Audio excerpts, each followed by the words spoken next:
জাতীয়তাবাদের পক্ষে ও পাক জঙ্গিবাদের বিরুদ্ধে সারা দেশে চলছে তেরঙ্গা মিছিল। ব্যারাকপুর মহকুমার বিভিন্ন জায়গাও তার ব্যতিক্রম নয়।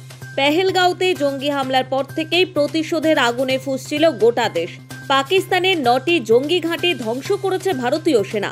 প্রধানমন্ত্রী নরেন্দ্র মোদী দেশবাসীর উদ্দেশ্যে ভাষণে বলেছেন, জঙ্গি দমনে ভারত প্রতিশোধ নিতে জানে।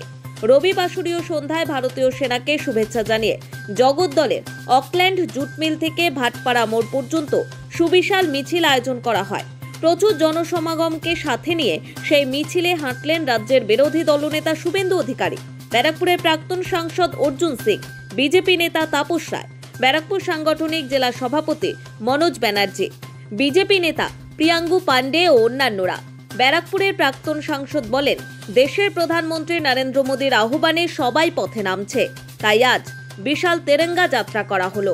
দেশের প্রধানমন্ত্রী সেনাবাহিনী যেভাবে পাকিস্তানকে ঘরের মধ্যে ঢুকে মেরেছে, তার প্রতিফলন আজকে দেখতে পাচ্ছি।